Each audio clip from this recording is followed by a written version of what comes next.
పవిత్రాత్మ స్వరూపులకు ప్రియాత్మ బంధువులారా, శ్రీ యోగ వాసిష్టం ఇది చాలా ఎందుకు అంటే విషాదావస్థలో ఉన్నటువంటి ఆ శ్రీరామచంద్రుడు ఏది సత్యమో, ఏది మిథ్యో, ఏది ఆత్మో, ఏది అనాత్మో తెలుసుకోవడానికి తెలియక ఎలాగైతే అర్జునుడు అన్నాడు కదా, ఏమన్నాడు అర్జునుడు? శ్రీ కార్పణ్య దోషోపహత స్వభావ పృచ్ఛామి త్వాం ధర్మ సమ్మూఢ చేతా యత్ శ్రేయ యస్యాన్నిశ్చితం బ్రూహి తన్మే శిష్యస్తేహం షాది మాం త్వాం ప్రపన్నమన్నాడు. ఎవరు? అదేంది కదా. అది ఎప్పుడు కళ్ళంటే ఆయనకి ఏమొచ్చేసిందంటే అశ్రుధారలు వచ్చేసినాయి. ముందొచ్చిన అశ్రుధారలు వేరు, అర్థమైందా? ముందొచ్చిన అశ్రుధారలు ఏమిటవి? వాళ్ళందరినీ ఎలా చంపుతారు? ఇప్పుడు ఏమీ తోచకుండా నేను అతికిటికి మధ్యలో అయిపోయాను, దేని చేత శ్రేష్ఠను పొందుతానో అది నాకు బోధించన్నాను. అందుకనే శ్రేయో మార్గం అడిగినటువంటి వారికి చెప్పాలి ఎప్పుడు కూడా, అర్థమైందా? శ్రేయో మార్గం అయిన వారికి చెప్పాలి, శాస్త్రం చెప్పింది అనమాట. విద్య ఏది కావాలన్న వారికి మాత్రం చెప్పాలన్నమాట. అది ఎవరు కానివ్వండి వారిని వీరిని కాదు. ఎక్కడ విద్య అంటే జ్ఞానం కావాల్సిన చెప్పాలి. అందుకని ఆయన మొట్టమొదటి 2వ అధ్యాయం చెప్పేశారు. 2వ అధ్యాయంలో ఫలాని యజ్ఞమని కానీ, ఫలాని వ్రతమని కానీ, ఫలానిదని ఏది ఉండదు అందులోను. ఎందుకంటే ఆయన కోరింది అది కోరాడు. ఏది?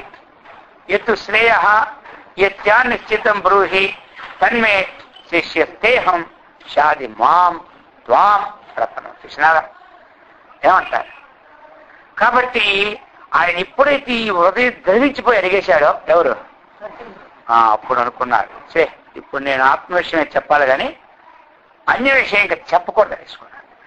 అందుకనే 2వ అధ్యాయంలో ఏది ముఖ్య ఎక్కడా ఉండదు చూసుకోండి. అర్థమైందా? ఆత్మక తప్ప అన్యమైనది లేనే లేదు అందులో. అందుకే ద్వితీయం అద్వితీయం అన్నారు శాస్త్రం. అటువంటి ఇక రాముడికి నిర్వాణ ప్రకటనలో ఆయనకు మొట్టమొదటి అనే కథలు అన్ని చెప్పుకొచ్చారు. లోకములో ఒక్కొక్క వ్యక్తి ఏ విధంగా ఉంటారు, మమ అనే దానికి ఒక కథ, అహం అనే దానికి కథ అని రకరకాల కథలు చెప్పి చివరికి మోక్ష మార్గానికి అవసరమైన సామగ్రిని అందిస్తూ ఉన్నారు. చెప్తున్నారు అన్నమాట. ఇప్పుడు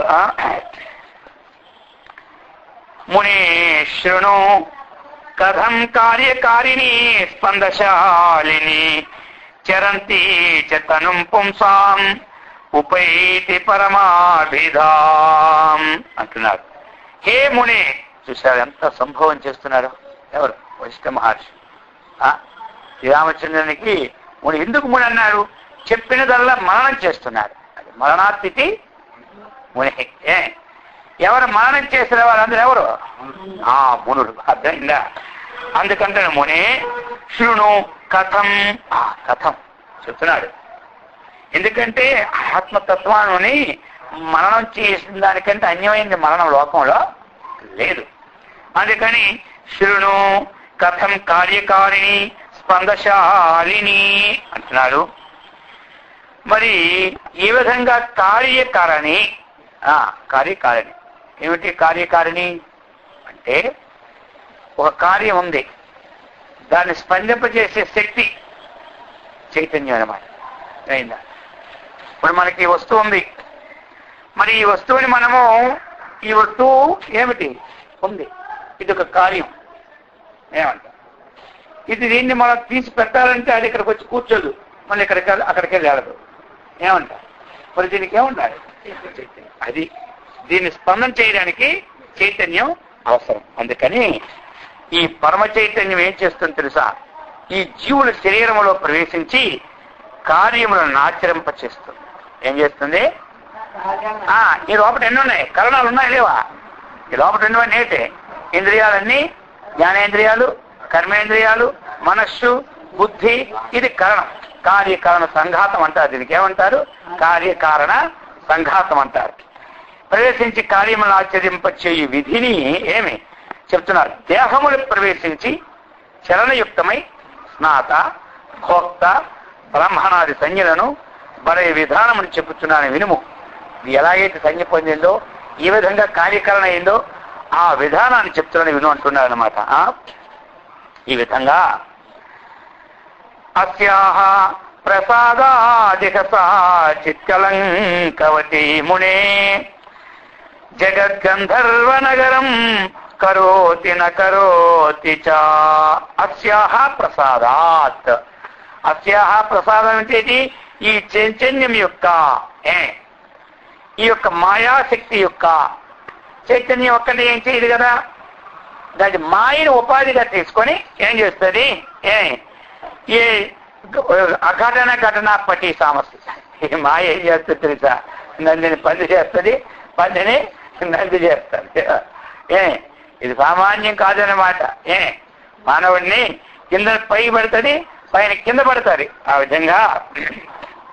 ఈ విధంగా ఈ పరమ చైత్య మాయాశక్తి యొక్క ప్రసాదం వలన కలంకితమై జగద్గంధర్వ నగరం కరోతి.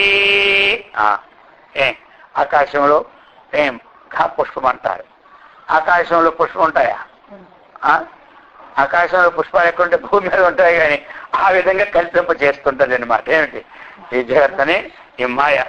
ఆ విధంగా అందుకే మన ఎంతో గొప్పది నీ మాయ, అదిరా నీయకో నా ఛాయ. ఆ మాయ అంటుంది, అది వదలదు. ఒక అఖండ బ్రహ్మచారి అనమాట, 90 ఏళ్ళు ఉన్నాడు. సరే మాయలో పడలే, ఆయన మాయలో పడలే. ఇక అప్పుడు మాయాదేవి సంతోషం అయిపోయి, అలా రావాలి మన అందరం, అర్థమైంది కదా. మాయాదేవి సంతోషం. ఇక మాయాదేవి వచ్చి ఇక వచ్చింది. ఈయన ఒక 15 నిమిషాలు శరీరం పోతన వచ్చేసింది. అప్పుడు ఆవిడ అంది, మాయాదేవి, జగత్తులో ఇంతమందిని చూశాను కానీ నీలాగా జయించిన వాడు ఒక్కడూ లేదండి. ఆయన ఉండేవాడు కదా. అప్పుడు అంటున్నారు, అవి నహి హే, అవి 15 మినిట్ బాకీ హే అన్నారు. అర్థమైంది. ఇంకా నా శరీరం పోవడానికి 15 నిమిషాలు ఉంది. ఈ 15 నిమిషాలు ఏమాయి గొప్ప ఎవడో తెలిసి అన్నాడు. అందుకని ఇప్పుడు ఆ మాట అనగలే అన్నాడు. అది ఇంకెలా 90 ఏళ్ళు లేనిది 10 నిమిషాలు ఏమాయి పడుతుంది అని గౌరవంగా చెప్పింది అనమాట. అంటే ఈ మాయ ఎప్పుడు ఎవరిని ఆవరించి వస్తుందో తెలియదు అనమాట. అది అందుకని మాయాశక్తి, మనం ఈ మాయాశక్తిది ప్రసాదం వలనమే కలంకితమై ఈ జగద్రూప అంటే గంధర్వ నగరంను సృష్టించున్నదన్నమాట. కాబట్టి సృష్టించున్నదా పరమార్థం తీసుకుంటే మరి చూడండి, సృష్టించడమే అదే మాయ. సృష్టిస్తుంది, సృష్టించిన దానికి ఆవగిందుకు అంటుకోకుండా అది. చిత్తాది అసత్తయా దేహో మూకతిష్టతి కుడ్యవతు తత్సత్తయా హి స్ఫురతి నభ సంప్రేరితాస్మ్యవతు. చిత్తాది అసత్తయా చెప్తున్నారు ఇక్కడ మనకి. ఇప్పుడు జడమైనటువంటి ఈ శరీరం ఉంది, ఆ విధంగా చిత్తం ఉంది, ఆ విధంగా మనస్సు ఉన్నది, ఆ విధంగా బుద్ధి ఉన్నది, ఇంద్రియాలు ఉన్నాయి. ఇవన్నీ లేకున్నా జడము ఈ శరీర చిత్తాదులు ఏవి లేకుండా ఉంటే కాష్ట కుడ్యముల వలె చేష్టారహితం అవుతున్నది. ఇవన్నీ ఏమిటి? ఇప్పుడు ఇది జడమే కదా, కదిలి కదలదా? అలాగే మన మనస్సు కూడా కదిలే అవకాశం లేదు, బుద్ధికి కూడా కదిలే అవకాశం లేదు, శరీరం కూడా కదిలే అవకాశం లేదు. మరి ఇది మన ఎట్లా? మరి ఎప్పుడైతే కరెంట్ అనేది వచ్చిందో లైట్లన్నీ ఏ విధంగా వెలుగుతాయో, అందుకని ఈ జడ వస్తువుని కదిలించేందుకు ఇంకొక శక్తి లేదయ్యా. ఈ శక్తి అంతా కూడా ఆ పరమాత్మ యొక్క ప్రతిబింబమే కానీ ఇంకొకటి కాదని చెబుతుంది. యథా స్ఫురతి అతి జడమయో ఐస్కాంత సన్నిధౌ తథా స్ఫురతి జీవోయం సతి సర్వగతి పరే. అయ్యా కొంతమంది అడుగుతారు, ఇది ప్రకృతి కదా, మరి ప్రకృతికి స్వభావం ఒకటి ఉందా లేదా? వర్షకాలం వస్తుంది, వాన పడుతుంది, చెట్లు చిగురిస్తున్నాయి, వేసవికాలం వస్తుంది, ఎండిపోతూ ఉంటుంటాయి. మరి మామూలుగా ప్రకృతికి ఏదైతే పుష్పం పుట్టింది, ఆ పుష్పం వికసించిన స్వభావము, కొన్నాళ్ళు అయిపోతే అది పండిపోయి కింద పడిపోవడము ఏదో స్వభావము. కాబట్టి ప్రకృతి స్వభావంగా నడుస్తుంది, కానీ పరమాత్మ యొక్క అవసరం ప్రకృతికి లేదయ్యా అంటారు కొంతమంది. ఏమంటారు తెలిసింది అందరికీ, ప్రకృతి స్వభావమేనయ్యా, దీనికి ఇంకా చేతనత్వం యొక్క అవసరం లేదు అంటారు. అదే నడుస్తుంది అంటారు. ప్రకృతే నడుస్తుంది. పరమాత్మ యొక్క ఆవశ్యకము చైతన్యం యొక్క ఆవశ్యత దీనికి లేనే లేదంట. అది కాదయ్యా బాబు, ఈ త్యాగం ఏంటిది? జనం. ఏంటిది? జనం. అయితే మరి ఇది ఎట్లా అంటే మరి జడ వస్తువు ఎలాగయ్యా ఉంటుంది? జడ వస్తువు ఎలాగుంటుంది? దానికి గుణం లేదు. అయస్కాంత సన్నిధిలో సూది పెట్టినప్పుడు సూది జడమైన ఎలా కదులుతూ ఉంటాడు, ఆ పరమాత్మ యొక్క బింబం పైన ఉంది, ప్రతిబింబం పడేటప్పుడు దానిలో అంటుకోదు. దాని యొక్క సాన్నిధ్యం చేత ఈ జీవుడు పనులు చేసుకునిపోతాడు. ఇంద్రియం కానీ మనస్సు కానీ అన్ని కూడా చేసిపోతున్నాడు. అది చెబుతున్నారు అన్నమాట. ఈ ప్రకారముగా ఏమి అయస్కాంత సన్నిధులు ఏ విధంగా జరుగుతున్నదో ఈ పరబ్రహ్మ యొక్క సాన్నిధ్యం వలనే ఆ జీవుడు చలిస్తూ ఉన్నాడు. అంతేగాని కేవలము ప్రకృతికి మాత్రము స్వభావ సిద్ధము ఉన్నా, బండిలో అందరూ కూర్చున్నా, ఆ ఇంజిన్కు పెట్టి ఉన్నా, ఆ నడిపినటువంటి శక్తి చేతనత్వం లేకపోతే ఏ విధంగా బండి పోదో ఆ ప్రకారముగా అయస్కాంత సన్నిధిలో సూది ఎలా కదులుతుందో పరమాత్మ యొక్క సాన్నిధ్యంలో ఈ ప్రకృతి నడుస్తుంది. అంతేగాని ఇంకోలాగా అది లేకుండా పని కాదు అన్నారు. యథా స్ఫురతి అతి జడమయ, ఈ ప్రకారంగా చెప్పి సర్వస్థ ప్రవిస్మృత్య స్వభావత్వాత్ జీవోయం జడతాం గతః మోహాది స్మృతి భావత్వాత్ శూద్రత్వామివ సద్విజః. లోకంలో ఉదాహరణ ఇస్తున్నాడు అర్థంగా. అయితే మరి ప్రవిస్మృత్య, విస్మృత్య అంటే ఏమిటి? స్మృతి అంటే జ్ఞాపకం, విగత స్మృతి, విస్మృతి అంటే మర్చిపోవడం, ప్రవిస్మృతి అంటే బావుగా మర్చిపోవడం. అది అర్థమైందా? దాని ప్రా ఉపసర్గ, వి ఉపసర్గ, స్మృతి అన్నమాట. అర్థమైందా? కాబట్టి ప్రవిస్మృత్య స్వభావాహి. ఎందుకంటే ఈ చైతన్య స్వరూపం యొక్క భావన అనేది మనకి లేకపోవడం వల్ల స్వభావంగా దీన్ని విస్మృతి చెందినందువల్ల చిత్తత్వం ఉపాగత. చిత్తత్వం అంటే మనకి చిత్తభావాన్ని పొందినది. ఒకటి ఉంది, దాని ప్రేరణ వల్ల చిత్తము నడుస్తున్నది అని మనం విచారణ చేస్తే కలుగుతాడు. విచారణ చేస్తుంటే చైతన్యం ఒక స్మృతి మనకు రోజు ఉంటుంది. కాబట్టి ఎందుకు ఆధారం చైతన్యం ఉంటుందా లేదా?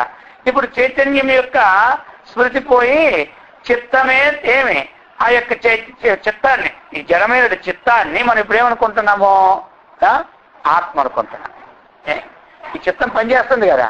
చిత్తం పనిచేస్తుందంటే ఆత్మతత్వ ప్రేరణతో చిత్తం పనిచేస్తున్నది విజ్ఞానము విచారణ వల్ల కలుగుతుంది. ఏమంటారు? లేకపోతే చిత్తమే పనిచేస్తుంది అంటారు. ఆ ప్రకారంగా చిత్త భావాన్ని పొందిపోతుంది. ఇది ఏది? ఈ చైతన్యం. మోహాపహత చిత్త మోహాది స్మృతి భావత్వాత్. కాబట్టి ఎప్పుడైతే ఈ ప్రకారముగా ఈ చిత్తభావాన్ని పొందిందో అప్పుడు ఏమిటి? మోహాపహత చిత్తత్వాత్. ఎట్లాగంటే చెబుతున్నారు ఇప్పుడు మనకి మహా తెలివి ఉందని మనం అనుకుంటాం. ఏమనుకుంటాం? తెలివి ఉందని. సామాన్యమైన తెలివి వలన ఆత్మతత్వ విషయం మనకి గోచరము కాదు. ఆ సామాన్య తెలివి ఏం చేస్తుంది? మనకి వ్యవహారానికే సరిపోతుంది. ఆత్మతత్వ విషయం తెలియక ఈ సామాన్యమని భావించక ఈ మోహాత్మకం అయిపోతుంది అని మనం చెప్తాం.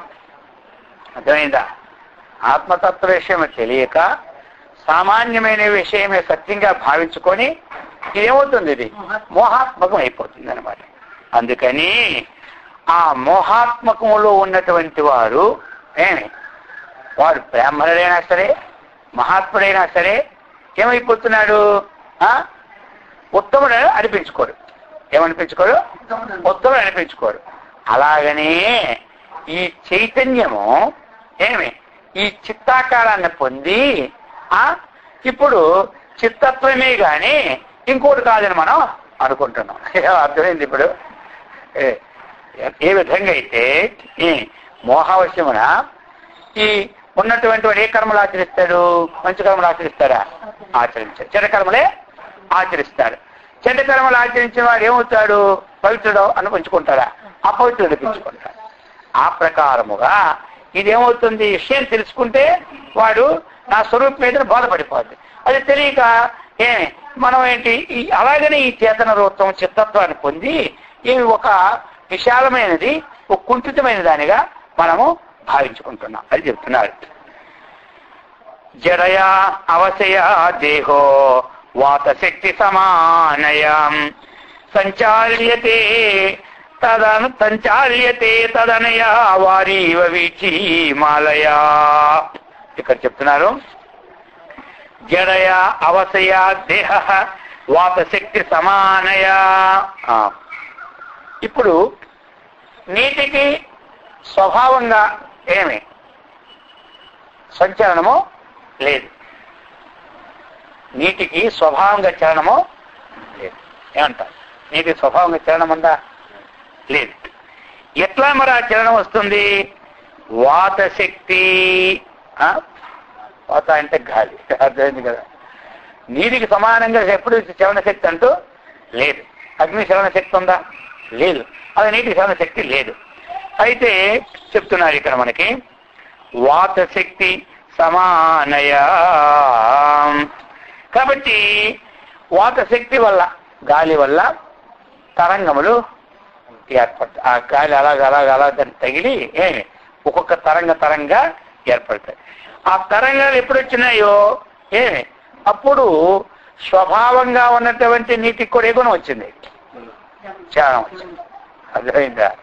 స్వభావంగా చలనశక్తి లేకపోయినా వాయు ప్రేరణతో తరంగములు వచ్చినప్పుడు తెలిసి కదులుతూనే ఉంటుంటాం. అలాగనే ఈ చైతన్యము కూడా చెప్తున్నా మరి, ఈ చైతన్యము కూడా ఎప్పుడైతే ప్రాణవాయువుతో అధ్యస్తమైందో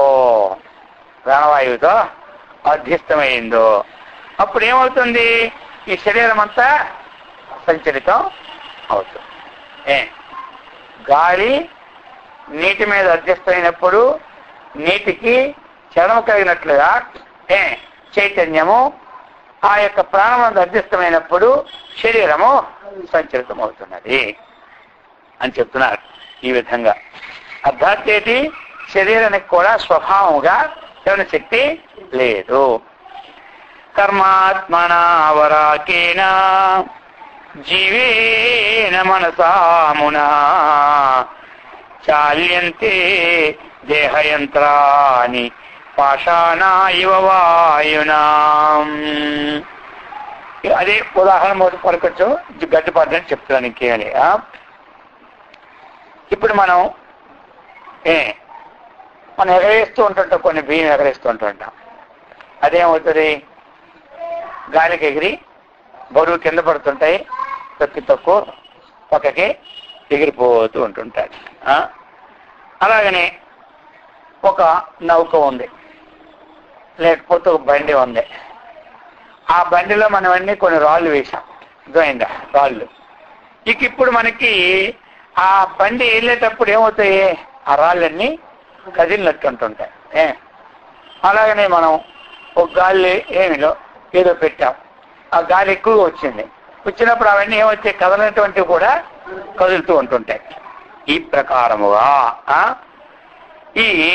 ఈ దేహయంత్రములన్నీ కూడా ఏ శరీరంలో దేహాలన్నీ అంతా కూడా అవి జీవభావాన్ని పొంది, అర్థమైంది కదా? అవన్నీ జీవభావాన్ని పొంది ఈ చైతన్యము వలన అవన్నీ కూడా చాలితములు అవుతున్నాయి. ఒకదానికి ఆ ఉదాహరణ అందిస్తున్నాడు. చైతన్యం వినా ఎక్కడా కూడా చాలతం లేదు అన్నటువంటి దానికోసం ఈ విధంగా చెప్తున్నాడు. చెప్పి శరీర శకటానాం హి కర్షణే పరమాత్మన మన ప్రాణోదయో బ్రహ్మస్మృతో కర్తృకృతో దృఢౌ ఏ బ్రహ్మజ్ఞ. అప్పుడప్పుడు అన్నమాట బ్రహ్మజ్ఞ అంటే బ్రహ్మజ్ఞానమును పొందుతున్నటువంటి వారా, అది. కానీ బ్రహ్మజ్ఞానమును తెలిసిన వారా రెండు అన్నమాట. ఇక్కడ చెప్తున్నాడు పరమాత్మ ఈ శరీరం అనే బండిని నడిపించడానికి ఒక 2 వాహనాలని సృష్టించినాడు. అర్థమైంది కదా? ఈ శరీరం బండి నడిపించడానికి ఒక వాహనం మనస్సు, ఒక వాహనం ప్రాణం. ఏమంటారు? మనసులో బుద్ధి వచ్చేసింది. ఏమంటారు? మనస్సు అంటేనే బుద్ధి చిత్రమైన వచ్చేస్తే ప్రాణం. అందుకని ఇప్పుడు చెప్తున్నాడు అనమాట. సిజ్జడం తూరీకృత్వ రూపం జీవత్వమే తేచ మనోరథముపారుహ్య వాత్ప్రాణతురంగమం. ఇప్పుడు మనకి ఎలాగైతే కఠోపనిషత్తులో ఒక విషయాన్ని చెప్పుకొచ్చారో ఆత్మానం రజన విద్యని, శరీరం రథమేవతని, అదే టైపులో ఈ చైతన్యం ఏమిటి? జడ రూపాన్ని గ్రహించింది, గ్రహించి జీవభావం పొందింది. జీవుడు జడం కదా. చైతన్యం యొక్క ప్రతిబింబం ఎప్పుడైతే అంతఃకరణ పడిందో అప్పుడేమైంది? అది జీవభావం వచ్చేసింది. అప్పుడు దీనికి ఏమిటి మరి ఇందులో ఏం చెప్పాడు? దీనికి మరి ఈ జీవభావం పొందిపోయింది. ఇప్పుడు ఇది నడవాలి కదా, మరి దీనికి గుర్రం ఉండాలి కదా. ఆ ప్రాణం అనే గుర్రాన్ని కట్టినాడు. ఏమంటారు? దీనికి ప్రాణం అనే గుర్రాన్ని కట్టుబడి. ఇక దీనికి ఇక్కడేమిటి?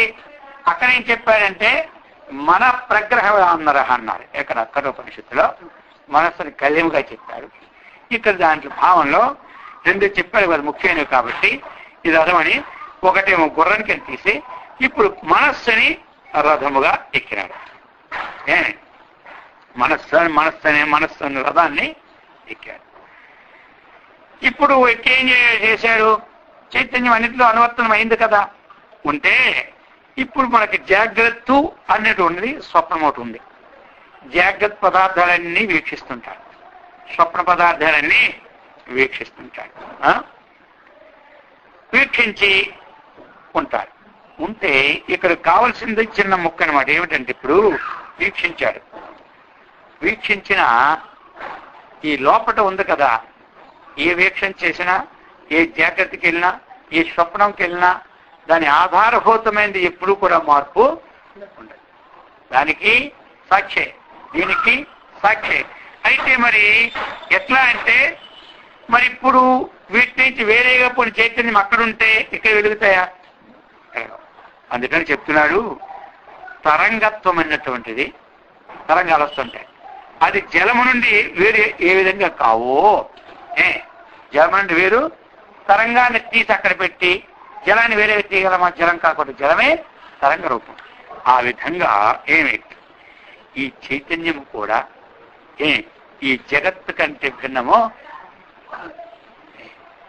ఈ జగత్తు కంటే భిన్నము కాదు. అలా సూక్ష్మ స్థితికి వెళ్తున్నాడు. ఒకటి తీసుకోండి.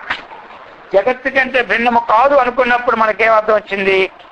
అప్పుడంతా ఆ వాక్యాన్ని అన్వయం చేసుకోవాలి. సర్వం కలివిదం బ్రహ్మ.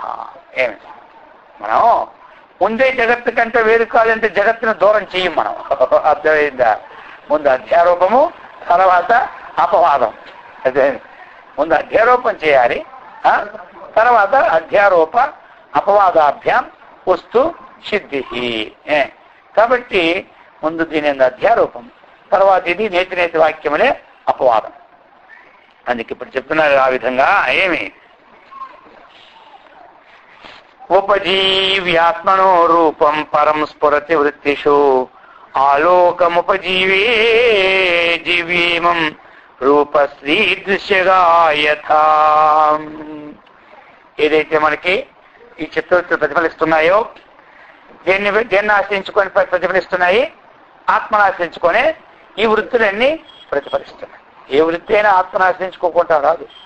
అందుకనే మనకి ఒక విషయం చూసామంటే ముందు అంతఃకరణంలో మనకి ఉన్నటువంటి చైతన్యము ఈ గోళకం ద్వారా బయటకు వచ్చి ఆ విషయ దేశాన్ని పొంది అక్కడ విషయావచ్చిన చైతన్యము, ఈ అంతఃకరణ వచ్చిన చైతన్యము ఏకమైపోయి ఏమైంది? ఇది ఘటము, ఇది పటము, ఇది మఠం అని తెలుస్తూ ఉన్నది. అక్కడ చైతన్యం ఉంది, ఇక్కడ చైతన్యం ఉంది అని అనుకున్నాం కదా. విషయ చైతన్యం అనేది ఏమిటి? విషయ సత్తా, అది సత్తాయే. ఇది అంతఃకరణది కూడా ఇది సత్తాయే, జీవసత్తా. అందుకని ఈ ప్రకారముగా ఆత్మ యొక్క ప్రకాశం వల్లనే మొత్తం అంతా కూడా ప్రకాశిస్తున్నది. ఇంకా చెప్తున్నాడు, పరమాత్మని చిత్తత్వే స్థితే సతి నిరామయే జీవో జీవతి సా లోకం దీపే సతి గృహం యథా. మనకి దీపే సతి గృహం యథా, దీపం ఉన్నప్పుడే ఇల్లు ప్రకాశిస్తుంది. రాత్రిపూట ఎప్పుడు ప్రకాశిస్తుంది? దీపం ఉన్నప్పుడే ఇల్లు ప్రకాశిస్తుంది. ఆ విధంగా ఈ నిరామయమైనటువంటి పరమాత్మ చైతన్యం ఉన్నప్పుడే ఈ జీవుడు ప్రకాశిస్తాడు. ఏమంటారు? ఈ జీవుడు ప్రకాశం ఎప్పుడు? పరమాత్మ చైతన్యం. పరమాత్మ చైతన్యం అంటే అంతటా వ్యాపించున్న చైతన్యమే పరమాత్మ చైతన్యం. దీనికి ఒక పేరు అన్నమాట, జీవుడని. జీవుడంటే వేరుగా లేడు. ఏమైందా? జీవుడంటే వేరుగా లేడు, కానీ ఉపాధితో అవచ్ఛిన్నం అయ్యేసరికల్లా దాని పేరు మనం ఒక జీవుడని పెట్టుకున్నాం. ఏదో పెట్టుకోవాలి కదా పేర్లు, కాబట్టి పెట్టుకున్నాం. ఈ ప్రకారముగా శరీర ఈ ప్రకారం చెప్తున్నారు మనకి ఇప్పుడు. చిచ్చక్తి సర్వశక్తిత్వాన్నహం చిరితి భావనాత్ అత్ర చైవేతి వైవశ్యం సూర్యోదీప్తైరివాంబుదైః. సూర్యుడు ఏం చేస్తున్నారు చెప్పండి? సృష్టించి ప్రకాశింపచే మేఘమండలం వలన సూర్యుడు ఆ రశ్మి నీటి ఆవిరిగా మారిపోతున్నాడు. ఏమంటారు? సూర్యుడి నుంచి వచ్చినటువంటి రశ్మి నీటి ఆవిరిగా మారిపోతుంది. సూర్యుడే ఆ ఆవిరి ఏమవుతుంది? సముద్రం నుంచి నీరుగా రూపంగా పైకి పోతుంది అనమాట.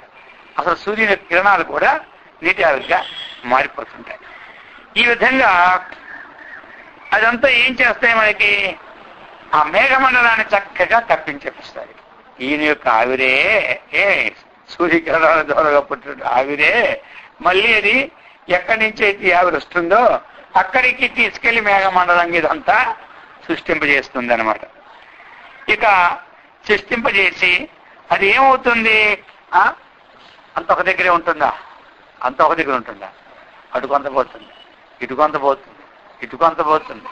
ఆ అమెరికాలో వాన పడింది అన్నారు ఒకరోజు, మనకు వానే లేదు. అర్థమైందా?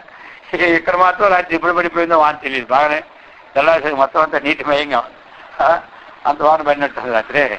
ఆ ప్రకారంగా అదేమవుతుంది? అది అక్కడక్కడక్కడక్కడ ఖండ భాగాలకి ఏ విధంగా అయితే అయిపోతుందో ఆ ప్రకారముగా ఈ చైతన్యము అంతటికి ఆధారమైనా సరే ఈ శరీరాల యందు వివసత్వము పొందుతున్నాయి. అది ఎలాగైతే ఖండాలకు వెళ్ళిపోతుందో ఇది దీని కరెక్ట్గా ఖండాలుగా జీవత్వాన్ని పొందుతుంది అని ఈ ప్రకారముగా చెప్తూ ఉన్నారనమాట. వాసనా విమలాయేషాం హృదయాన్నాపసత్పతి స్థిరైక రూప జీవాస్తే జీవన్ముక్త చిరాయుషః.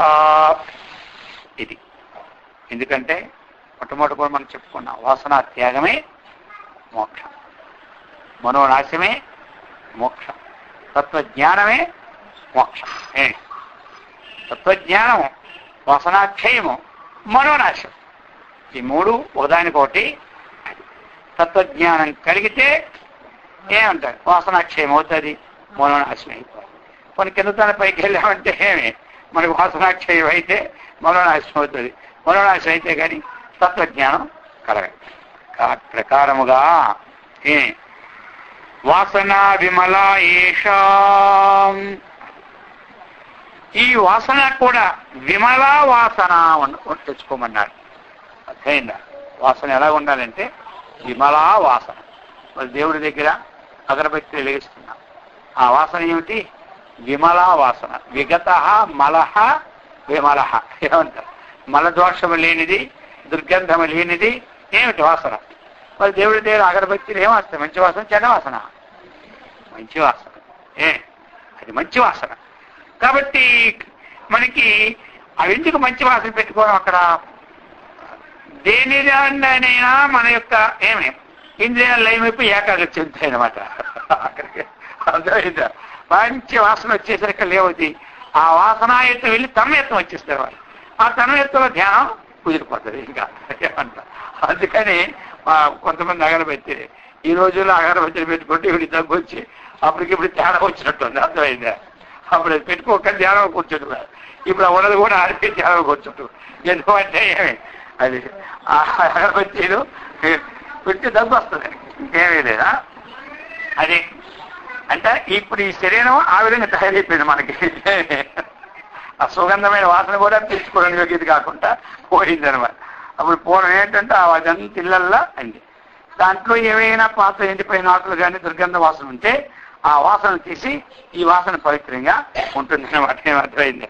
ఆ విధంగా మనకి వాసన ఇమలా ఏషాం హృదయాత్తు నాపసత్పతి అంటున్నారు.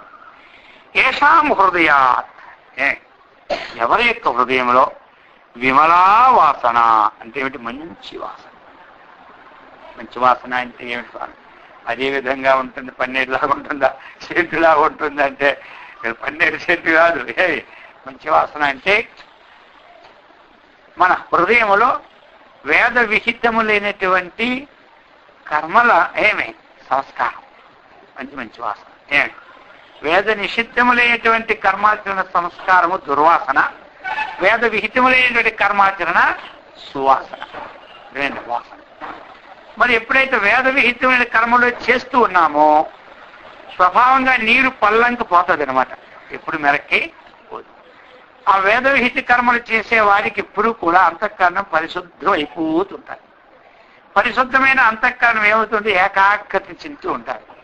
ఆ ఏకాగ్రత చెంది ఏకాగ్రతకు మూలమైనటువంటి ఆత్మేంద్ర లయము పొందుతూ ఉంటుంటారు. ఇది అనమాట అక్కడ సువాసన వల్ల ఆత్మ ఏమిటి అంటే మంచి వాసన. ఎప్పుడైతే ఆ పవిత్రమైనటువంటి కర్మాచరణ వల్ల మనకేమవుతుంది? మనము ఇలాంటి సత్సంగ శ్రవణం చేసేటప్పుడు మనకు అది వంట పడుతుంటాయి. లేకపోతే ఏమవుతుంది? 2 కథలు జరిగాయి అనుకోండి, ఆ కథల వరకు అర్థం అవుతాయి, ఆ తర్వాత వచ్చేసరికల్లా మళ్ళీ అర్థమే కాదు, మళ్ళీ అర్థం కాదు. నేను చెప్పే స్వామివారు చాలా బాగున్నాయి 2 కథలు, ఏదో ఇదే చెప్పినారు కానీ అది ఏమైనా అర్థమైందా అంటుంటా. ఎందుకు అర్థం అవ్వదంటే విమలా వాసన ఉండాలి ఇందులో. ఇప్పుడు ఈ విమలా వాసన అంటే ఏంటి? ఈ అంతఃకరణం నిర్మలంగా ఉండాలి. అది ఉండాలి అంటే మనకి ఏమిటి? ఈ యొక్క ఈ సత్సాంగత్యం అనగా ఇవన్నీ ఏం అవసరం లేదు కదా. ఒక చక్కగా ధ్యానం చేసుకోవడం అనగా, ఒక చక్కగా జపం చేసుకోవడం అనగా, ఒక చక్కగా పూజ చేసుకోవడం అనగా అన్నీ గొప్పవే మనకి. ఏమంటారు? ఏది గొప్పది? ఏది గొప్పది అడుగుతాడు కొంతమంది. ఏది గొప్పది? అన్నీ ఒకదానికి ఒకటి గొప్పదే. మామూలుగా చెప్పాలంటే పూజ కంటే జపం గొప్పది, జపం కంటే ధ్యానం గొప్పది, ధ్యానం కంటే సమాధి గొప్పది, సమాధి కంటే సత్సంగ విచారణ గొప్పది. అర్థమైంది కదా. అయితే ఆ సమాధి స్థితిని అంతఃకరణ శుద్ధమైతే ఈ సత్సంగం పడుతుంది అని అందుకోదని కనెక్షన్. అయితే మరి ఇంకా గొప్పదే అనుకున్నాం, కానీ ఒకటి మనం గుర్తుపెట్టుకోవాలి, గొప్పదిని ఒక స్టెప్ నుంచి ఒక స్టెప్ వేసుకుని చెబుతున్నాం. కానీ ఏ సాధన చేస్తున్నప్పుడు ఏ సాధనకి ఒక ధ్యేయం ఉంటుందో లేదు చెప్పండి. మనకి ఒక ధ్యేయం ఉంటుంది. భజన చేసినా ఒక ఫోటోని పెట్టుకొని భజన చేస్తాను, అదే మనకి ధ్యేయం. భజన ప్రారంభించినా ఆ రాముడిని కృష్ణుని పెట్టుకొని హరే రామ హరే రామ అంటాం. లేదా ఎవరికి ఇష్టదేమో ఆ దయ్యం పెట్టుకొని దాని సంబంధం పడుతుంది. మనం ఆ చేసినంత వరకు కూడా ఆ ధ్యేయంతో మనస్సు అనేది ఏకాగ్రమైతే ఆ సాధనే గొప్పది. అది అభిప్రాయం. అర్థమైందా? శాస్త్రాలు ఎన్ని చెప్పినా మన అభిప్రాయం శాస్త్రానుసారంగా సారం గ్రహించుకుంటే ఏమిటి వస్తుందంటే, ఏది చేస్తున్నప్పుడు కొంతమంది పూజ చేస్తూ ఉంటుంటారు, తన్మయత్వం పొందిపోతుంటారు. మనం పిలిచినా వాళ్ళకి వినపడదు. ఏమంటారు? మనం ధ్యానంలో కూర్చున్న ఎవరు పిలిచింది కాబట్టి మనం నిలబడిపోతుంది. మరి దానికి దీనికి ఏమిటంటే అక్కడ తన్మయత్వం ఇంకా పొందలే, ఇక్కడ తన్మయత్వం పొందింది. ఇప్పుడు ఏది గొప్ప చెప్పుకోవాలి చెప్పండి. ఏమంటారా? ఏది గొప్పది? అందుకని ఆ ప్రకృతిని మరచి ధ్యేయంతో ఏకమే. మళ్ళీ తన్మయత్వం అంటే అక్కడ పూర్తి నిద్రపోవడం తన్మయత్వం కాదు. అర్థమైందా? కొంతమంది ఒప్పించి సత్సంగం జరుగుతూనే ఉంటుంది, నిద్రపోతూనే ఉంటుంటారు. ఇప్పుడు తన్మయ అడిగితే అది అలా తన్మయత్వంకి వెళ్ళిపోతుంటారు సార్ అంటారు. అప్పుడే తన్మయత్వం. సత్సంగం తన్మయత్వం ఓన్లీ కూర్చొని తన్మయత్వం పొందాలి కానీ అర్థమైంది. ఇక్కడ తన్మయత్వం పొందితే ఏమైనా వస్తుంది? ఇక్కడ తన్మయత్వం పొందితే లాభమే లేదు. ఏమంటారు? తన్మయత్వం ధ్యానమో జపమో చేయడం తన్మయత్వం పొందాలి. ఇక్కడ తన్మయత్వం వస్తూ ఉంటుంటే కొంచెం నేర్చుకు రాసి ఏమంటారు తుడుచుకోవాలి, అప్పుడే ఇది మనకు పడుతుంది. అందుచేత ఈ ప్రకారముగా వాసన విమల. ఇప్పుడు కూడా మనం సదాచారము అలాగనే మన సద్గంధ పఠనము ఇవన్నీ ఉంటుండాలి. ఇవన్నీ విమల వాసన ఏమంటారు, మలరహితం చేస్తుంది మనకి. వాసన విమల ఏషాం హృదయాన్నావసత్పతి స్థిరైః ఏకరూప జీవాస్తే జీవన్ముక్త స్థిరాయుషః. ఇప్పుడు చెప్తున్నమాట, ఎవరికైతే విమల వాసన ఈ శ్రద్ధ భక్తి యోగ ధ్యానాదులతో గమ్యమై ఉంటుందో అటువంటి వారికి, వారు ఎవరు, అటువంటి జీవులు శాశ్వతులు. అది ఎప్పుడు కూడా సనాతనుడు అన్నమాట. శాశ్వతులు అంటే ఏమిటి, సనాతనుడు. వారు ఇంకెలా వారు ఏకరూపులు. ఎప్పుడైతే మనకి శుద్ధవాసన ప్రేరితమైపోయి మనం చేస్తూ ఉంటామో అదేమవుతుంది మనకి ఏకరూపము, ఏకోహం. అది ఇంకెలాంటి వారు, వాళ్ళు చిరజీవులు. చిరజీవులు అంటే వాళ్ళు ఎప్పుడూ కూడా శరీరం విడిచిపెట్టినా ఎప్పుడు స్థిరంగా ఉన్నవారనమాట. అది ఇంకెలా ఉంటారు వారు, జీవన్ముక్తులు. వాళ్ళు ఇంకెలా ఉంటారు, జీవన్ముక్తులు. అందుకే శుద్ధవాసన అన్నటువంటిది జీవన్ముక్తి స్థితికి తీసుకొస్తుంది. మలినవాసన అన్నటువంటిది జన్మ బంధానికి గురి అవుతుంది. అందుకని చెప్తున్నారు, సమృద్ధే పద్మయంత్రే హి ప్రాణే శాంతిముపాగతే దేహహాం పతత్యధైర్యోయం కాష్టలోష్ట సమక్షితో. చెప్తున్నారు ఇప్పుడు మనకి సమృద్ధే పద్మయంత్రే. ఈ హృత్పద్మం అనేది ఒక యంత్రం అన్నమాట. మనకి హృత్ పుండరీకం అంటే ఏమిటి, హృదయంలో పుండరీకం అంటే పద్మము. కాబట్టి హృత్పద్మ అనే యంత్రము. ఈ విధంగా ఈ హృత్పద్మ యంత్రం ఏం కావాలి, నిరుద్ధమవాం. అదేం చేస్తుంది, ప్రాణవాయువుని మనం శాంతింప చేసుకుంటాం. ఏ విధంగా, ప్రాణాయామము ద్వారా, లేకపోతే ధ్యానము ద్వారా, లేకపోతే జపము ద్వారా. ప్రాణవాయువు అనేది ఎప్పుడు కూడా ప్రాణాయామం చేస్తేనే నిలుస్తే బంధిస్తేనే లే.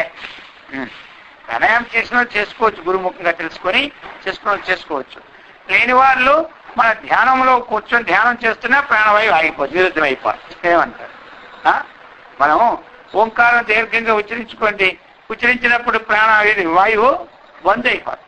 మనం బాగా ఉచ్చరిస్తున్న ముక్కు పెట్టి చూడుకోండి, అంతకుముందు మనకి మహాప్రవాహంగా వచ్చింది, ఆవగించంతే వస్తాయి. ఈ ప్రకారంగా ధ్యానము ఎంత స్థితికి వెళ్తూ ఉంటుంటే ప్రాణము అంతా మరీ మెల్లగా అయిపోతుంది. మనం ఎంత స్థితికి వెళ్తుంటే ప్రాణం అలా ఆడిందా ఆడలేదా అంత తక్కువ. అందుకని ఆ సాధనా పనులు ఈ ఆయుష్ దీని నుంచి మనకు సెట్ అయింది కాబట్టి మనమేమో విభాగం చేసుకున్నాం, ఇన్ని సంవత్సరాలు ఇన్ని గడిదిన్నని. మొట్టమొదటి విభాగం ఏమిటి, ఆ యొక్క 21,006 సార్లు ఈ సోహం సోహం సోహం సోహం అని కొట్టుకుంటుంటారు.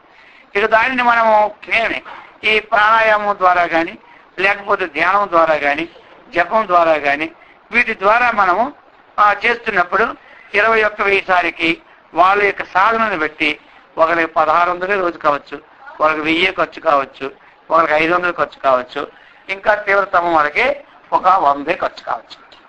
మిగతాదంతా ఏమైపోతుంది, మిగులుతుంది. ఈ మిగిలిన బట్టి మనకేమవుతాయి, రోజులు పెరిగిపోతుంది. ఈ పెంచుకోవడం దేనికోసము అంటే ఆత్మజ్ఞానం పొందడానికి తగిన సామర్థ్య శక్తి బలం రావాలి. కాబట్టి మన ఈ వాయువు ఆ జ్ఞానం పొందడానికి ఈ జన్మలోనూ ఉపయోగపడుతుంది. అర్థమైందా? అందుకు ఆ ప్రకారముగా ఈ శరీరము ఎప్పుడైతే ఈ ప్రకారముగా ఉంటుందో ఇది ఒకటి అయిపోయింది. ఇక ఇప్పుడు ఈ హృత్పద్మంలో ఇంతవరకు అదేంది. ఇప్పుడు ఏమైపోయింది, హృత్పుండ్ర రూపంలో ప్రాణవాయువు ఎప్పుడైతే ఆగిపోయిందో, ఏమంటారు, శాంతింపైపోయిందో, అది సత్వం గుణోపేతంతో నాయింది వేరు. ఇప్పుడు మొత్తం ఏమైపోతుంది, ప్రాణవాయువు అంతా కూడా దాని యొక్క సమయం అయిపోయింది కదా. ఇప్పుడు బ్యాటరీ ఎప్పుడైతే ఇందులో అయిపోయిందో ఏమవుతుంది, ఈ నడుస్తున్నటువంటి తక్కువ అయిపోవాలి. అందుకని ఇంకో బ్యాటరీ తెచ్చి పెట్టి పొడుచుకుంటాం ముందే, మధ్యలో అయిపోతుంది, మనం అది కాదు కదా, అయిపోతుంది కదా. అనగా ఈ బ్యాటరీ ఎప్పుడైపోతుంది ఎవరికి మనకు తెలుస్తుంది, తెలీదు. ముందు తెచ్చి పెట్టుకోవడం మనకు మంచిది ఏమంటారు.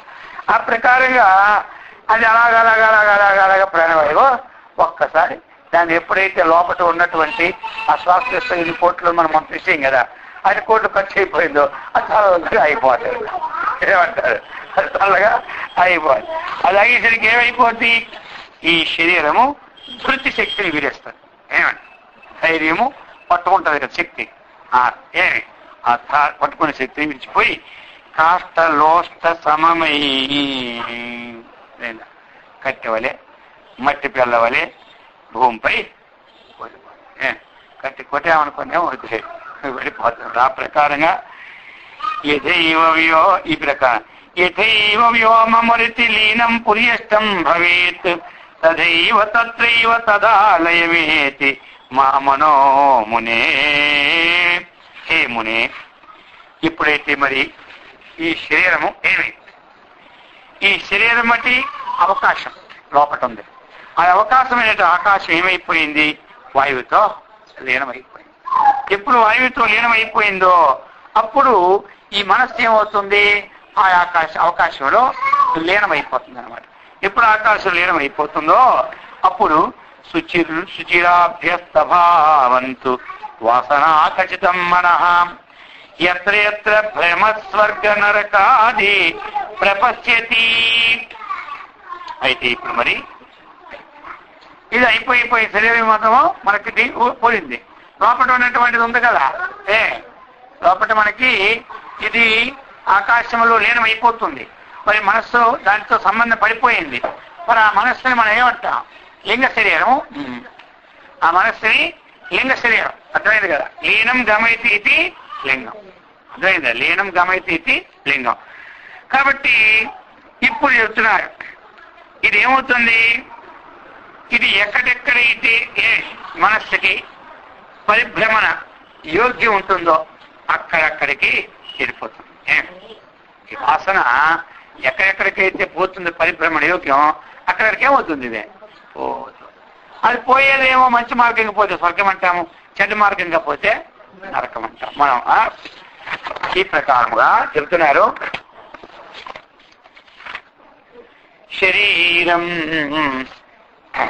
శరీరం శవతామేతి మనోమారుతవర్జితం గతే గృహజనే దూరం గృహం సంశూన్యతామివా. శరీరం శవతామేతి ఇప్పుడు అంటున్నాడు, ఒక ఉదాహరణ ఇస్తున్నాడు అనమాట. ఎలాగైతే మనం ఒక ఇల్లు ఉంది దూరాన్ని ఉండిపోయి మధ్య మనం ఒక టౌన్లోకి ఇల్లు కట్టుకున్నాం, ఆ దూరంలో ఉండడం కష్టం అనుకోని అది అక్కడికి ఎవరు పోవడం ఏమంటే ఇక అది ఆ చిన్న అడవిలో 100 ఏళ్ళు పోతారు అక్కడికి. ఎంతమంది ఏదో మనం అక్కడ కట్టుకున్నాం, అక్కడ మనకి భయం గీమో ఇక్కడికి వచ్చేసాం, ఇది ఉండిపోయినాం మనం. ఈ ఉండిపోయిన తర్వాత కొన్నాళ్ళు అయిపోయింది అసలు అడవి, ఆ గృహం ఏమవుతుంది, చెవులు పెట్టిపోయి పాడైపోతుంది. ఆ ప్రకారముగా గృహస్థుడు ఆ ఇంటిని వదిలి ఎక్కడో దూరంగా వెళ్ళిపోయేటప్పుడు ఎలాగైతే ఈ గృహం జల్లబెట్టి కింద వెళ్ళిపోద్దో దీనికి ముఖ్యమైన ఈ ప్రాణవాయువులు లేచిపోయి అంటే శరీరము అయిపోతుంది. దానికి ఒక ఉదాహరణ పెట్టారు, ఇంకేమీ లేదు, ఎలాగ పాడైపోద్ది దీన్ని ఈ విధంగా అలాగా శరీరం అయిపోతుంది.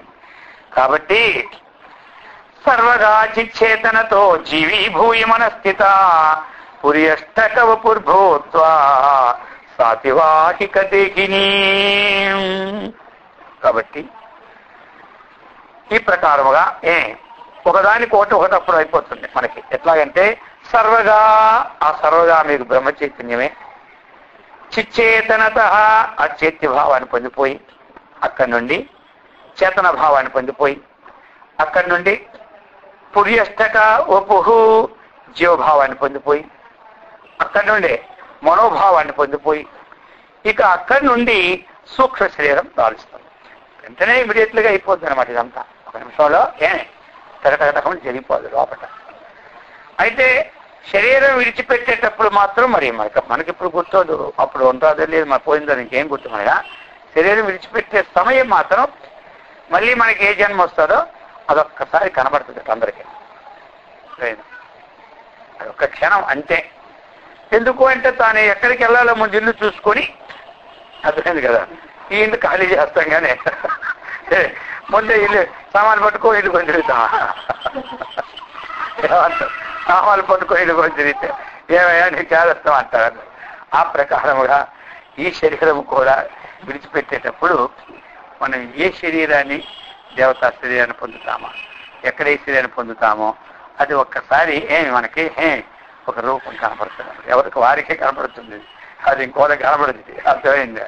ఈ జాతకం ఇంకోళ్ళకి తెలీదు, ఎవరికి వారికి. అప్పుడు ఏం చేస్తుంది ఈ జీవి? దాన్ని ఒక్కసారి ఊహ చేసుకుంటుంది అనమాట. ఏమంటారు?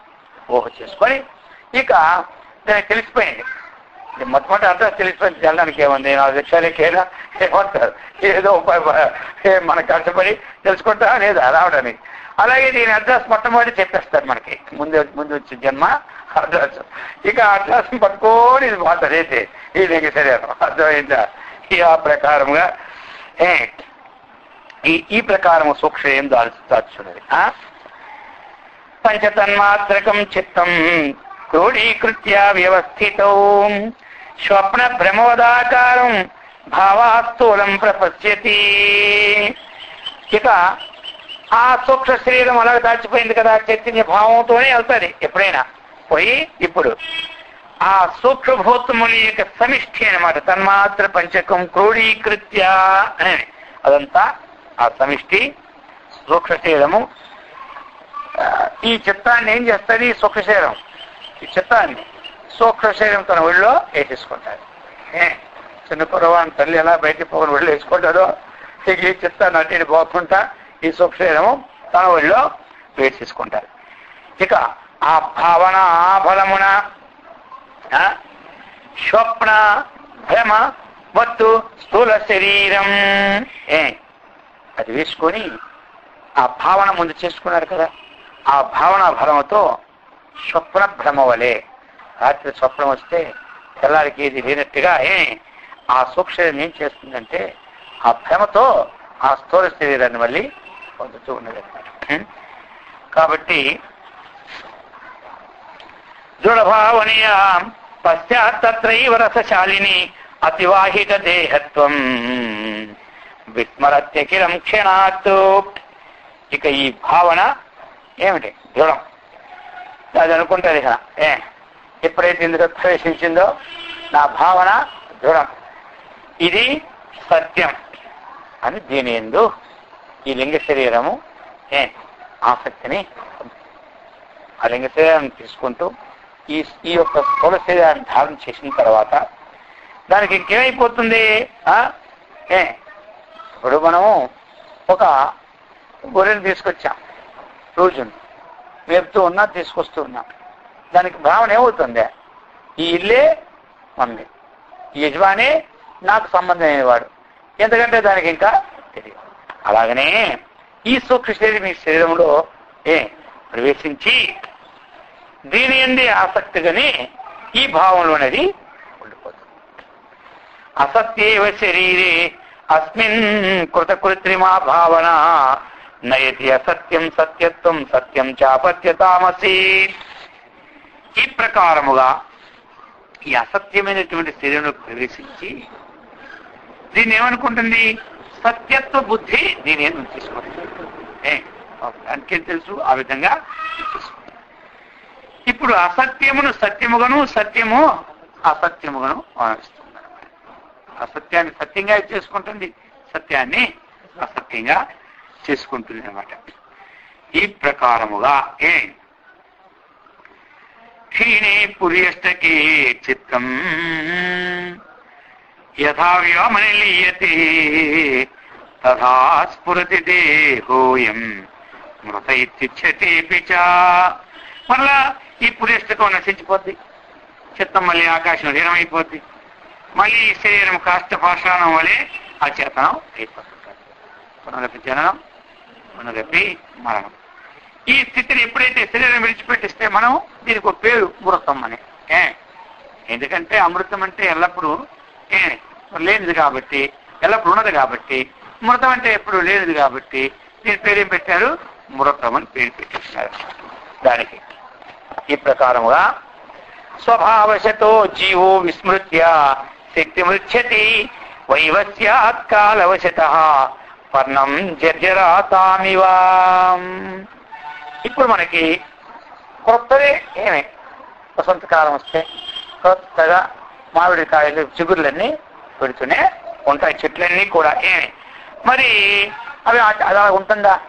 అప్పుడు ఈ లేతదనము కోమల రూపంగా మృదువుగా అదొక గులాబీ రంగుగా మనకు మొట్టమొదటి వస్తాయన్నమాట. అవి ఉంటాయి, అది అలాగ ఎండిపోయి కొన్నాళ్ళకి మళ్ళీ ఏమవుతాయి? అన్నీ అలా ఎండిపోతాయి అన్నమాట. అలాగనే జీవభావం, ఈ జీవభావం పొందినటువంటిది ఈ చైతన్యం ఏమిటి? అజ్ఞానమున. అది ఎక్కడ అలా క్రమంగా వచ్చి అది క్షీణించిపోతుంది. ఇది అజ్ఞానం వచ్చిన చేత అజరామర బ్రహ్మస్వరూపమును మరచి ఏమంటారు? ఇది ఏమంటారు? జరామరణం లేనటువంటి బ్రహ్మస్వరూపాన్ని మర్చిపోతూ ఉందన్నమాట. ఆ మర్చిపోయి కాలక్రమమున ఎటు నవడవలాంటిటువంటి అక్కడ కూడా ఏ విధంగా అయితే ఆ విధంగా రాలిపోతుందో, ఇది వైవశ్యం అంది అంటే దానిలో వ్యవస్థతత్తుపోయి శక్తి అంతా క్షీణించిపోతుంది. అందుచేత ఈ శరీరం ఎప్పుడు పోతుంది ఎవరికి తెలియదు. యువరనో అడవినో యువతక మధ్యముననో ఎప్పుడో విడిచుట ఏ క్షణంలో మనం అది ఊర్లో పోతుందో అడిలో అందరికీ అనుకుంటాం. నేను చక్కగా కూర్చొని జపం చేస్తున్నప్పుడు పోతేనే బాగుంటుంది, మనసుకు వస్తుంది. ఉపన్యాసం చెప్పినప్పుడు పోతేనే బాగుంటుంది, మనకు అనిపిస్తుంటుంది. అర్థమైంది కదా? ఆ ప్రకారంగా ఒకరికి ఉంటుంది ఉండదా? అది ఉంటేనే ఉంటుంటుంది ప్రతి వారికి కూడా. నేను హాయిగా ఆ పరమాత్మ అనుకొని పోతే మంచిదే అనిపిస్తుంటుంది. అయితే మాత్రం మన యొక్క దృఢభావం ఉంటే అక్కడైనా ఓం అనుకునే పోతాం. కానీ స్థలం మాత్రం నిశ్చయం ఇప్పుడు మనం చేయలేం, అది పూర్వం నిశ్చయించుకోండి. అర్థమైందా? స్థలము ఎక్కడ అనేది ఇప్పుడు నిశ్చయం మనం లేదు. మన భావం మాత్రం అక్కడైనా మనం ఆ స్థలంలో అయినా ఓంకారం ఉచ్చరించే పోతాం. మన అభ్యాసం, ఈ అభ్యాసం మన చేతిలో ఉంటుంది, స్థలం మాత్రం మన చేతిలో లేదు. అర్థమైందా? దేవుడి గదిలో కూర్చొని పోవాలని ఉంటుంది ఎవరికైనా. ఎందుకంటే దేవుడిని చూస్తే మంచిది కాదు. ఇది ముందు నిశ్చయం అయితే స్థల నిశ్చయం మన ఈ జన్మలో మనం నిశ్చయం చేయలేము. అర్థమైపోయింది కదా? కానీ భావన నిశ్చయం మాత్రం ప్రయత్నం వల్ల చేసుకోవచ్చు. అది పర్వాలే. మనం కూడా టెస్ట్ చేసుకుంటారా? రాయి తగిలినప్పుడు ఏమొచ్చింది మనకి? అమ్మాని వచ్చిందా, అయ్యాని వచ్చిందా, రామా వచ్చింది? అప్పుడప్పుడు టెస్టింగ్ అనమాట. ఊరికే అప్పుడు ఏమొచ్చింది మనకి అంటే రానివ్వండి, వచ్చాను లేదు, అమ్మని రాదా? వస్తుంది. కానీ అదేదో వచ్చినా అంటే విషయం చెబుతున్నాను. ఇంకా అప్పుడు కూడా మనకి ఓం మన వచ్చింది అనుకోండి, ఇంకా మనకి సందేహమే లేదనమాట. ఏమంటారు? ఇప్పుడు వచ్చింది గబాలో సర్పం కనబడింది, అమ్మ అంటాం. మరి కదా మాకు అలవాటు. ఎందుకంటే కొన్ని కోటస్థాలన్నీ ఉన్నాం కదండి. పుట్టింది ఒక 5 ఏళ్ళు 4 ఏళ్ళ వరకు రోజుకి ఇంచుమించు 1 సహస్రమో 2 సహస్రం జపం చేసుకుంటాం. అర్థమైంది కదా? మాటికి అందుకే నాకు పట్టేసింది. తప్పు కాదు. అర్థమైంది? అయితే మన భావన మన టెస్టింగ్ అని చెబుతున్నాం అన్నమాట, ఇంకేమీ లేదేమి ఈ ప్రకారం. అందుకని మనము ఈ సాధన అందుకనే పెంచుకోవాలి. సాధన మనం పెంచుకోవాలి అంటే అందుకే చెప్పారు కదా అక్కడ, అంతకాలేచ అన్నారు. అంతకాలేచ అంటే అంతకాలమునందు కూడా ఇచ్చారు. అంటే అంతకాలమునందు కూడా అంటే అందరూ ఏమిటి అంతకాలమునందే తీసుకుంటున్నారు. చకారానికి ఏమిటంటే మొదటి నుంచి చేస్తూ ఒకవేళ నీకు మధ్య ఉంటే అంతకాలం కూడా అనుకో, మధ్య లేకపోతే అనుకోకపోయినా పర్వాలే. అర్థమైందా? అంతకాలంలో ఇప్పుడల్లా మనం చక్రం పూర్వం ఏం చేసేవారంటే మిల్లుల్లోను, ఇప్పుడంటే మిషన్లు చక్రం తిప్పేవారు, గట్టిగా తిప్పి తిప్పి తిప్పి తిప్పి వదిలేసేవారు. అది తీసేసేవాడు, తిప్పని కోసం పెట్టుకోడు తినపడి తిప్పినట్టు చేస్తే అది తిరుగుతూనే ఉంటారు.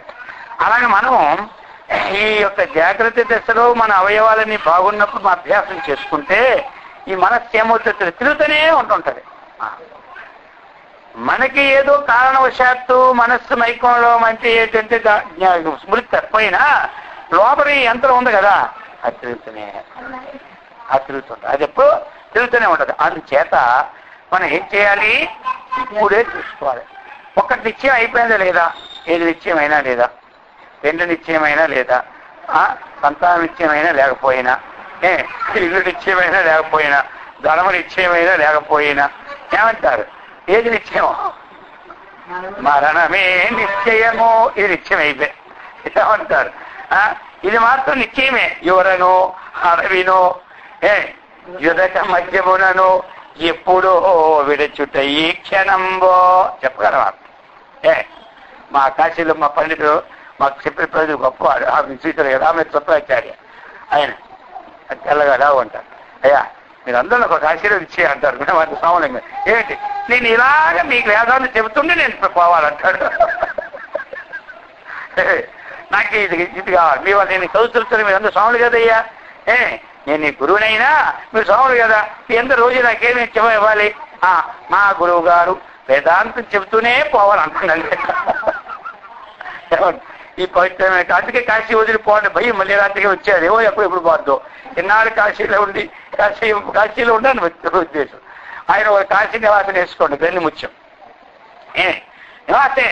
ఆయనకు ఆరోగ్యం మద్రాసు తీసుకెళ్ళాలి, అక్కడ మద్రాసులో పోయింది. అందుకని ఇప్పుడు మన కాశీ నివాసం వేసుకున్నా మరణం మాత్రం గ్యారంటీ, కానీ తరం మాత్రం ఇచ్చేమో కాదు. ఏమంటారు ఇది మరి మనం ముందు స్థలం ఏర్పాటు చేసుకున్నాం అనుకోండి, ఎక్కడ పోతే తర్వాత అక్కడి నుంచి ఈ స్థలాన్ని తీసుకొచ్చి ఇక్కడ పెడతారనమాట. ఏమన్నారు, ఉన్నప్పుడు నిశ్చయం చేసామనుకోండి, అప్పుడు ఇక్కడ పెడతారు. స్థల నిశ్చయం కూడా సామాన్యం కాదు. మాకు ముందు స్వామివారు ఉండేవారు, స్వామి శేఖరగిరి గారు. అప్పుడు మేము చిన్నవాళ్ళం. ఆయన సమాధి అయిపోయారు. సమాధి అయిపోయినప్పుడు అది ఎలా వచ్చింది తెలుసా, 6 నెలల్లో సేవ చేశా. ఆయనకేదో ఇది మనకప్పుడు మనకి పెద్దగా అంటే అన్ని మనకేం తెలుస్తుంది యోగాలు అన్నప్పుడు, జ్ఞానం అంటే చూస్తుంటాం. వీళ్ళు ఇది ఇక్కడి నుంచి ఇలా నడిచిపోతుంది, మాటి కిందకి పైకి వెళ్ళి వస్తుంది. ఏం చేస్తుందో ఇదేదో మారిపోయిందంటే నేనే అప్పుడు డాక్టర్ దగ్గరికి వెళ్ళా. వీళ్ళందరూ అక్కడే ఉన్నారు, శ్రీమత అమ్మగారు అందరూ. నేను డాక్టర్ దగ్గరికి వెళ్ళేసరికి ఈయన అయిపోయి. అప్పుడు మరి వాళ్ళు చెప్పిన మాట నేను చూస్తే నేను చెప్తాను. వాళ్ళు ఏం చెప్పారంటే, వాళ్ళు అప్పుడేమో స్వామి ఆ టైంలో ఉన్న వాళ్ళు 10 మందిని ఒక్కసారి ఎలాగైతే ఈ సూర్యులు ఎదుగుతారో అంత తేజస్సు వచ్చింది, అంత తేజస్సు వచ్చింది. మరి అది ఎట్లాగా ఆ ప్రకాశం అనేటువంటిది ఒకసారి పగిలిపోతుంది, ఎవరికి తెలియదు. సరే ఇంకా ఆ తేజస్సులో నాకు అదృష్టం లేదు, ఆ తేజస్సులో నాకు సాధన ద్వారా చూసుకుని వదిలేసారు, ఇంకేం గొడవ అని చెప్పి అన్నాను. ఏం చేస్తాం మనం ఇప్పుడు, అర్థమైందా? ఆ సాధన ద్వారా చూసుకొని వదిలేసారు అనుకో. సరే ఎందుకంటే ఇప్పుడు చెప్పడము. అప్పుడు ఇంకొక భక్తులు ఉన్నారు, వాళ్ళు ఏమనుకున్నారంటే మన ఇంటి దగ్గరే పెట్టుకుందాం అనుకున్నారు. అదేది ఆ సమాజం. మనం ఏంటంటే నేను ఎప్పుడు ఖచ్చితంగా ఉంటాను మనకు. సరే వాళ్ళు మొదటి నుంచి ఎక్కువ కదా ఊరుకున్నా. సరే ఆయన ఏమో బాగు చేస్తున్న, ఆయన బాగులేనప్పుడు రాత్రిపూట నేను ఎప్పుడు కూడా నా డ్యూటీ అనమాట, భగంధర వ్యాధి వచ్చింది ఆయనకి. అందుకని అది రోజు రక్తం స్రవిస్తూనే ఉంటుంది, సీము రక్తం ముడితన్నా తింటాను. అప్పుడు నేనేంటే రాత్రి 2 నుంచి నాకు అసలే నిద్ర మొత్తం ఎక్కువ, అర్థమైంది కదా. ఇక అక్కడ కూర్చొని ఒకసారి ఆయన మీదే పాదాల మీద పడుకుని పోయా. స్వామి అయ్యో తప్పంటే పర్వాలేదు లేవయ్యా, ఇదేమిలే అనేవారు. అప్పుడు ఇదంతా చూడడం మళ్ళీ నేను అప్పుడు ఏదో ఒకటి అడుగుతున్నాను, నా నిద్ర తీరిపోవాలి కదా, అర్థమైంది. ఇదో కావాల్సిందో అక్కర్లేదో. సరే అప్పుడు మరి ఎప్పుడే సమాజం అయితే ఎలా చేయాలన్న, ఏదో అప్పుడు ఏది ఇప్పుడు ఎందుకు ఆ గొడవ అన్న, తెలుసుకోవాలి కదా సామంట. అవన్నీ తెలుసుకోండి చెప్పండి, అప్పుడు అన్ని కొలతలకి వెళ్తారని రాసుకోండి అయిపోయి. ఇప్పుడు ఆ కాయ నా దగ్గర ఉంది కదా, ఇది ఇక అక్కడ మరి పదండి స్వామి మరి ఎందుకు అక్కడ చేసేద్దాం. అప్పటికి ఎప్పుడో 26, 27 ఏళ్ళు అయిపోయింది ఆయన పోయి, ఒకరోజు కాదు ఇప్పుడు రోజుగా. అప్పుడు సరే అక్కడేమో చేద్దామని వెళ్ళాం. వాళ్ళు ఏమన్నారు, వాళ్ళు ఇంకోది వీధిలో చేస్తారా సమాధి, అప్పుడు అక్కడ తవ్వడం ప్రారంభం అయిపోయాయి. సరే ఇక్కడ అయిపోయింది కదా. ఇది అయిపోయిన తర్వాత ఎక్కడే జరగాల జరుగుతుంది. ఇది మొదటి నుంచే మనకి చదువుతుంటుంది కదా గ్రంథాలన్నీ. ఇక మనం ఎందుకు అనాలా? అక్కడనే స్పెషల్గా తీసుకెళ్ళాం. అర్థమైంది? అక్కడ భూముల్లోకి వెళ్ళి కొంతమంది ఇంత స్వామిని శ్మశానం పెడతారా అని ఆలోచన. ఇక అక్కడి నుండి అప్పుడు ఏమి ఆయన ఎక్కడైతే ముందు ఉండేవాడో ఆ పొదిలేవు ఆయన వచ్చినాడు. ఇక్కడ అక్కడ ఏమి లేదు అని అక్కడికి. అంటే నేను చెప్తున్నాను, శరీరం అన్నట్టు చూసారా, ఆ భావన అన్నటువంటి దివ్యశక్తి ఏమి అది ఎక్కడైనా వాళ్ళకి అది స్టాండర్డ్ అయిపోయింది. ఇక ఇది అయిపోయిన తర్వాత ఎక్కడి నిర్ణయం ఎవరికి తెలియదు. అది ఏమంటారు, ఒక్కొక్కరు ఒక్కొక్కలాగా ఉంటుంది. మనం చెప్పగలమా? ఇప్పుడు ఒక్కొక్కలా ఉంటుంది. ఇప్పుడు చూడండి, విషయం చెబుతున్నా. శరీరం పోవడం అంటే 36 సంవత్సరాలు చిన్నప్పటి నుంచి మా గురువు గారు ఎక్కడున్నారు? ఆశ్రమంలోనే ఉన్నారు కదా. శరీరం పోయే స్థలం మన చేతిలో లేదు. ఆ స్థలం ఎక్కడ మద్రాసులో. చెప్తున్నా, విషయం చెబుతున్నా. అందుకని మనము శరీరం ఎక్కడ పోతుంది ఎవరికి తెలుస్తుంది? తెలియదు. అది మనం అనుకుంటాం. మాధవ చైతన్యానంద స్వామి అది కాశీలోనే అనుకోండి స్వామివారు ఉండేవారు. అది కాశీ దాంట్లో ఆయన నిశ్చయం జీవితం కాశీలే అనేవాడు ఎప్పుడు మాకు. నేను ఉండడం కాశీయే. 50 ఏళ్ళు ఉన్నారు ఆయన. ఆ ఆశ్రమే మన గురుదేవానంద క్లాస్కి వచ్చింది అనమాట. అది ఆయన కాశీలోనే రామకృష్ణ మిషన్ హాస్పిటల్ వెళ్ళినప్పుడు ఆ రాత్రంతా మేము వెళ్ళడం రావడం అనమాట. అక్కడేం లేదు, 9:30కి గ్రహం అయిపోయాయి. అది చెబుతున్నాను.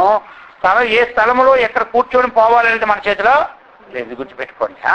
దానికి విచారం వద్దు, దానికి విచారం వద్దు. ఏ స్థలంలో పోయినా నేను పరమాత్మ భావనతో విడిచిపెడుతున్నాను లేదా విడిచిపెట్టని సంకల్పం కలగాలి. అది ఏమంటారు? అందుకనే మరణమే నిశ్చయము, ఇందులో సందేహం ఎవరికీ లేదు. అది 100 ఏళ్ళు బతుకుతామో 60 ఏళ్ళు బతుకుతామో మన చేతిలో లేదు. అందుకే చెప్పారు పద్యంలో, దేహం ఉన్నంతలో మిమ్ము తెలియవలయు. లేదుగా ఆ శరీరం మనం ఉన్నప్పుడే ఏం చేయాలి? మనం తెలుసుకోవాలి. ఈ విధముగా ఇది ఎప్పుడైతే అయిపోయిందో ఈ స్థితి మృతమని చెప్పుకొచ్చాం మనం. ఎండిపోన్నట్లు ఈ విధంగా జరుగుతుంది.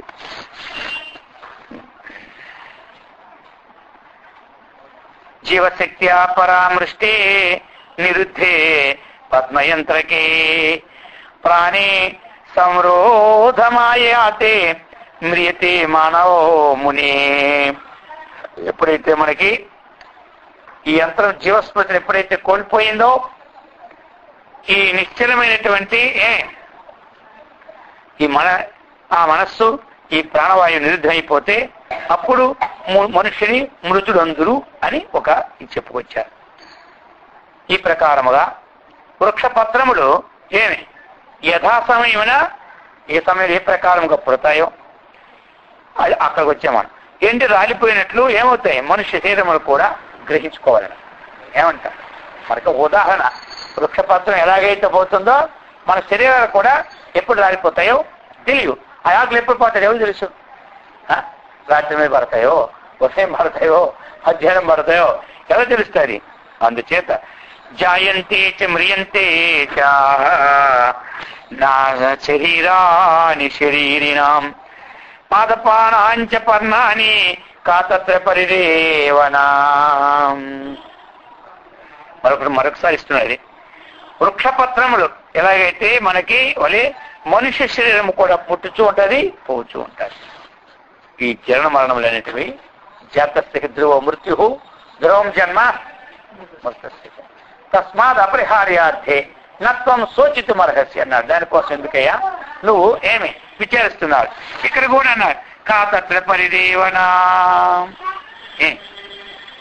శరీరం పోతాదని నువ్వు దుఃఖించకో. అది నేను వచ్చిన పని అయిందే లేదని దుఃఖించు.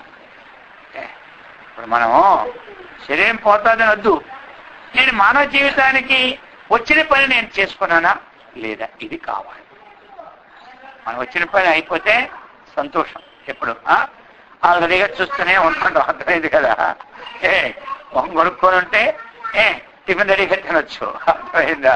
ఆ ప్రకారంగా వచ్చిన పని చేసుకున్నాం అనుకోండి, ఇక వాడికి ఎప్పుడు జీవితం తెల్లారుతుంది అన్నట్టు ఉంటుంది. ఏమంటారు? శరీరం బాధ కలిగినా ఎప్పుడు జీవితం తెల్లారుతా అన్నట్టుంటుంది. వచ్చిన పని చేసుకోకపోతే ఏదో పని చేస్తుంటే ఎన్నారైనా ఈ శరీరం ఉండాలనే ఉంటుంటుంది. వచ్చిన పని పూర్తి అయిపోయింది అనుకోండి, ఇంకా అప్పుడు ఏముంటుంది? ఎప్పుడు ఈ అన్నాల దగ్గర కూర్చుంటాం మనం, అయిపోయింది కదా మన పని, సరే ఏదో ఒకటి పని చెయ్యాలా, ఇక ధ్యానం చేసుకోవాలి, ఉపదేశం చెప్పుకోవాలి, అర్థమైందా? ఏదో కర్మని చేస్తూనే ఉంటాం. కానీ అది వాడు సంతోషం అనమాట, ఆ పని చేసుకోవాలి. కానీ ఈ ప్రకారముగా చెబుతున్నారు. చిదంబుధౌ స్ఫురంత్యేత దేహబుద్భుత పంక్తయః ఇతిశ్చాన్యా ఇతశ్చాన్యా ఏతస్వాస్థానధీమతః. ఈ విధంగా అయితే చిదంబుధౌ, ఈ అంబు అంటే సముద్రం, చిత్తు ఈ చైతన్యమైనటువంటి ఈ సముద్రములో ఏ అనేక రకరకాలుగా ఉంటాయి. శరీరాలు లెక్క ఒక దగ్గర ఉంటాయండి, రకరకాల అనేక స్థలాలన్నీ కూడా శరీరాలన్నీ వ్యాపించే ఉంటాయి. ఈ విధంగా జలమునందు ఆ బుద్భుతమైనటువంటి వర్షం పడింది అనుకోండి, ఏమవుతుంది? జలం నిండా బుద్భుతాలు ఉదిస్తూనే ఉంటుంటాయి అన్నమాట. ఈ విధంగా ఇప్పుడు మనం ఆ జలమునందు బుద్భుతము ఏ విధముగా అయితే నష్టమైన జలానికి నష్టమో, జలమునందు పుట్టిన బుద్భుతము నష్టమైపోయినా జలానికి ఎప్పుడు నష్టం. అదొక అర్థం కూడా మనకు స్ఫురిస్తుంది కదా ఇప్పుడు. అలాగనే ఆత్మ నుండి పుట్టిన శరీరం నష్టమైపోయినా బుద్భుతప్రాయమితే ఆత్మకు నష్టం లేదు. ఈ ప్రకారముగా సర్వగాపి చిదే తస్మిన్ చేతసి ప్రతిబింబతి పదార్థమంతరాదత్తి నాణ్యో హి ముకురాధృతే. అది దీనికి ఇక్కడ ముగిస్తున్నారు. దీనికి బ్రహ్మ చైతన్యము ఎలాంటి? సర్వగామిని, సర్వం గచ్చతి సర్వగా, అంతటా వ్యాపకమై అయినా ఎక్కడ ప్రతిబింబిస్తుందంటే ఈ చిత్తం యొక్క దర్పమునందే ప్రతిబింబిస్తారు. అంతటా వ్యాపకమైపోయింది.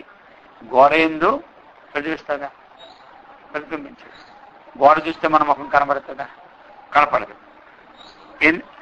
మరి మన ముఖం కనపడాలంటే ఏది కారణం? దర్పణమే కారణం. దర్పమునందే మన ముఖం ఎలా కనబడుతుందో ఈ పరమాత్మ యొక్క చైతన్యము ఇది ప్రతిఫలించాలంటే ఒక అంతఃకరణమునందే ప్రతిఫలిస్తారు, ఇంకో దగ్గర ప్రతిఫలించదు.